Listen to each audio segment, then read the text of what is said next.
Caros irmãos, queridas irmãs, há 40 dias nós iniciávamos a Quaresma, esse caminho de conversão, esse itinerário que nós percorremos com a oração, com a penitência, com a caridade, para nos unirmos a Cristo, ao mistério da sua paixão, morte e ressurreição. Durante 2 anos, nós não pudemos celebrar a Semana Santa, como estamos celebrando agora. E hoje então se inicia esta Semana Maior, o centro do ano litúrgico, o Tríduo Pascal. Nós vamos celebrar os mistérios da nossa salvação. O domingo de Ramos é o domingo da Paixão, domingo que vem é domingo de Páscoa, é a Páscoa da ressurreição. Então, o domingo que antecede o domingo de Páscoa é o domingo de Ramos e da Paixão. É a única vez no ano em que na missa nós ouvimos 2 evangelhos. No início da missa, o evangelho da entrada de Jesus em Jerusalém. A sua entrada triunfal. Ele é aclamado pelo povo que diz: Hosana nas alturas, bendito o Rei, o Filho de Davi. E depois, o Evangelho da Paixão. No domingo de Ramos, nós ouvimos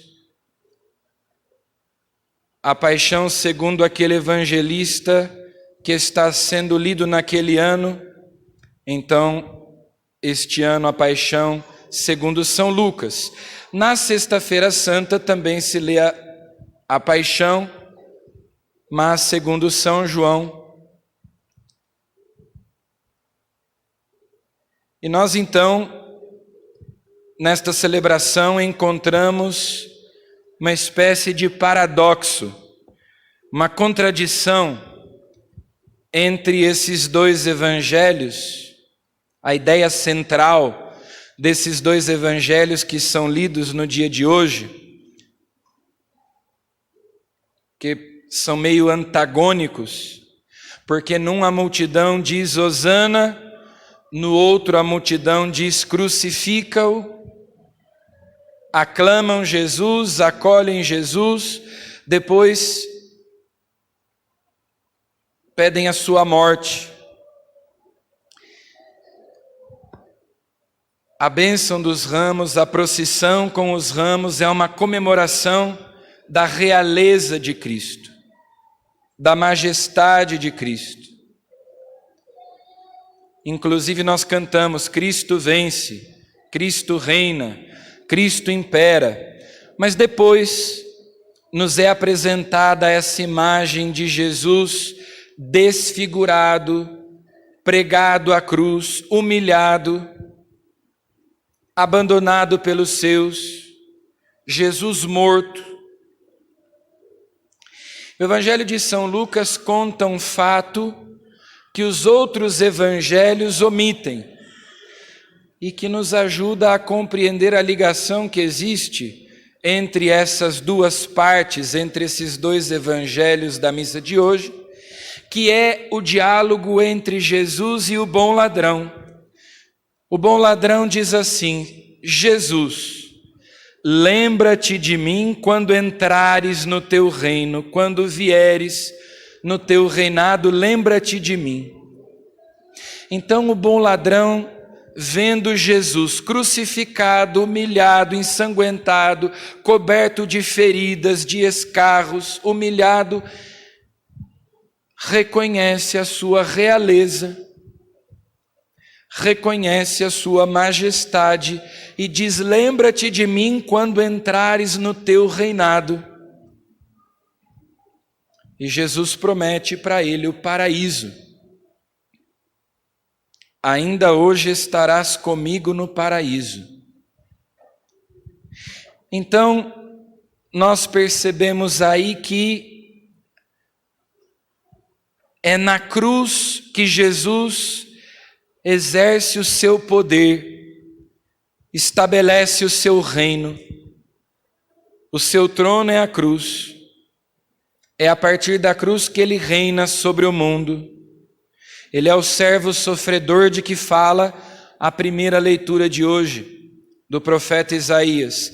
Voluntariamente, livremente, ele escolhe dar a sua vida por amor ao Pai e a nós, obediente até a morte, morte de cruz, é o que diz a segunda leitura de hoje.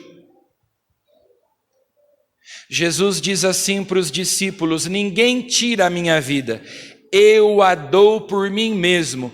Eu tenho o poder de dá-la e tenho o poder de retomá-la, de recebê-la de volta.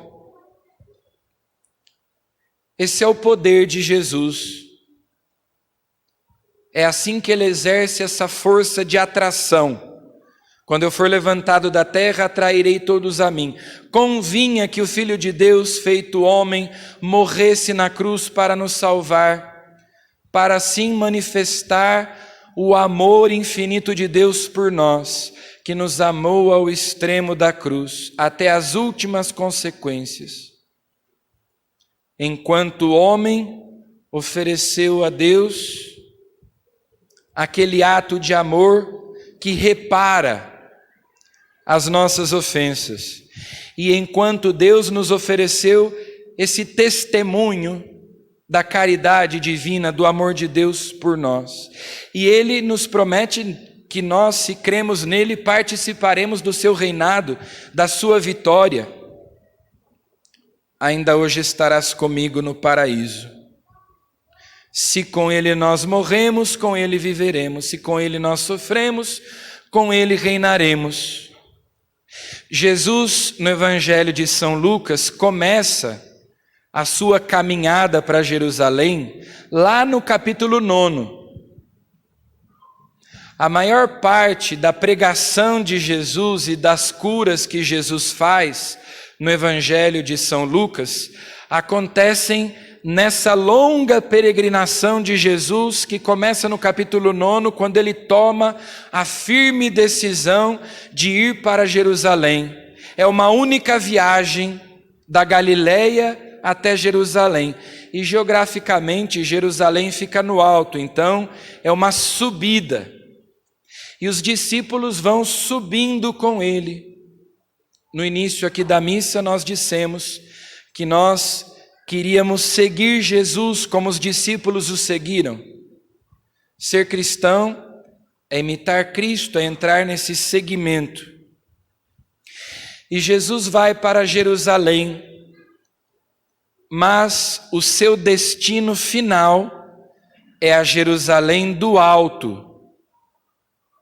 Em Jerusalém, ele sabe que vai entregar a sua vida, ressuscitará e subirá para o Pai, nos levando consigo. São Lucas conta também que, e é algo que os outros evangelhos não contam, quando ele se aproximou de Jerusalém, Jesus chorou. Os evangelhos só falam de duas vezes em que Jesus chorou. Pode ter chorado outras vezes, mas registrado no Evangelho nós temos duas vezes.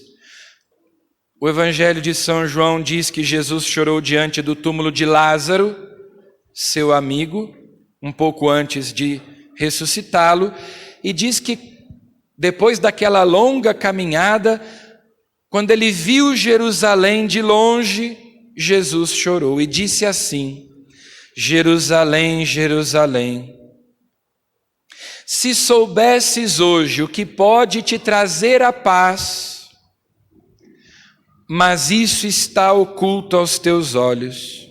Por isso, virão dias em que os teus inimigos te cercarão, te invadirão, destruirão, não ficará pedra sobre pedra, porque não reconheceste o tempo em que foste visitada. E Jesus chora diante de Jerusalém, que quer dizer cidade da paz. A palavra Jerusalém significa cidade da paz, vem de Shalom. Assim como o nome do rei Salomão também vem de Shalom, é o rei da paz. A entrada de Jesus em Jerusalém, como nós ouvimos no primeiro evangelho, se nós voltamos lá no Antigo Testamento, foi muito parecida com a entrada de Salomão em Jerusalém, quando ele foi coroado rei de Israel após a morte de seu pai Davi. E Jesus mesmo disse a respeito de si: aqui está quem é maior do que Salomão. Ele é o verdadeiro Salomão, o rei da paz. E Jesus disse: soubesseis o que pode vos trazer a paz, mas isso está oculto aos teus olhos. Essa diferença que nós vemos da multidão que diz Hosana e depois diz crucifica-o, lembra também a nossa inconstância, que nós uma hora dizemos palavras bonitas a Deus e fazemos promessas de fidelidade e de amor, e dali a pouco estamos de novo ofendendo a Deus. Mas nós somos convidados a subir com Jesus para o alto. Por isso o tempo da quaresma, morrer com Ele para ressuscitar com Ele. O amor une quem ama ao amado e, de certo modo, transforma quem ama naquilo ou naquele que ele ama. Então, se nós amamos coisas degradantes, se nós amamos coisas desprezíveis, baixas, se nós amamos o pecado, nós nos unimos ao pecado, nós nos transformamos naquilo que nós amamos, nós nos rebaixamos, se nós ficamos presos às coisas aqui de baixo. Agora, se nós amamos a Deus, nós nos unimos a Deus e nos elevamos. Por isso nós fazemos todo esse esforço de nos desapegarmos das coisas aqui de baixo, para com Cristo nós subirmos, como Ele subiu para Jerusalém, e da Jerusalém da terra para Jerusalém do céu. Nós estamos seguindo Jesus, imitando esse seu poder salvador, que é o seu amor radical, a capacidade de dar a minha vida livremente, voluntariamente, não sob coação. Na antiga liturgia do Domingo de Ramos, que foi modificada em 1955 pelo Papa Pio XII, havia um rito que foi abolido, mas que era muito significativo. Quando a procissão se aproximava da igreja no Domingo de Ramos, então, como nós fizemos hoje de manhã na missa das 9, a procissão começa lá fora da igreja e vem até o lugar onde será celebrada a missa. Quando a procissão chegava ali perto da igreja, as portas estavam fechadas. E o padre, vindo na frente da procissão, se aproximava, pegava a cruz processional e batia com a cruz na porta. E quando ele batia com a cruz na porta, então a porta da igreja se abria e o povo entrava. E esse gesto significava justamente que é pela morte de Cristo na cruz que nós temos acesso a Deus, que as portas do céu se abriram para nós. Como diz o Evangelho da Paixão, que no momento da morte de Cristo, o véu do santuário se rasgou de alto a baixo. Nós podemos agora entrar no santuário celeste, de que o santuário terrestre lá no Templo de Jerusalém era uma imagem. A humanidade que vivia perambulando perdida em busca de Deus, agora tem acesso a Deus por meio de Jesus. Ele derrubou o muro de separação levantado pelo pecado que nos impedia de chegar até Deus. Ele é Deus conosco. Pelo seu sangue ele nos abriu as portas do céu. Mas também ele é Deus que bate a porta do nosso coração para que nós deixemos ele entrar e fazer morada em nós. O que nós vamos celebrar esta semana são os mistérios da nossa salvação. Quando nós hoje trazemos nas mãos os ramos, comemoramos a entrada de Jesus em Jerusalém, nós não estamos fazendo teatro, não é uma representação apenas de um fato histórico acontecido há 2000 anos atrás. Na liturgia nós revivemos, porque é a nossa história, é a minha história de salvação, porque enquanto Jesus entrava em Jerusalém, ele pensava em mim, ele pensava em você. Enquanto Jesus padecia a agonia no horto, ele pensava em nós. Enquanto ele carregava a cruz, ele pensava em nós. Enquanto ele era pregado na cruz e morria, ele pensava em nós. É a minha história de salvação. Então, por isso, nós devemos viver as celebrações da Semana Santa interiormente, com intensidade, porque essas celebrações devem transformar a nossa vida, nos convencer do amor de Deus, nos convencer da graça que nos é oferecida, fortalecer a nossa fé para nós aderirmos à palavra de Deus, como Jesus, que foi obediente até a morte e morte de cruz. Tendo amado os seus que estavam no mundo, amou-os até o fim. É um ato de amor. Então, domingo de Ramos é o domingo da paixão. É o domingo em que nós fazemos memória de Jesus crucificado, de novo, voluntariamente, porque Ele quis nos dar uma prova de amor, vencer o nosso desamor com um ato extremo de amor, de um Deus que se fez homem e veio nos abrir as portas do céu.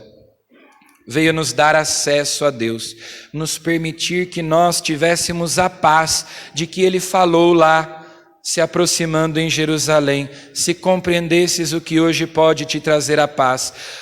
O único que pode nos trazer a paz é Jesus, porque só Ele e mais ninguém é capaz de nos reconciliar com Deus.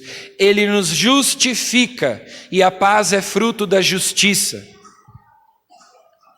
Ele realizou a justiça, dando a vida por nós e nos unindo a Ele, nos levando consigo às alturas, nos levando consigo para Deus, nos fazendo ficar acima da nossa própria natureza, nos elevando acima da nossa própria natureza, nos elevando à ordem sobrenatural.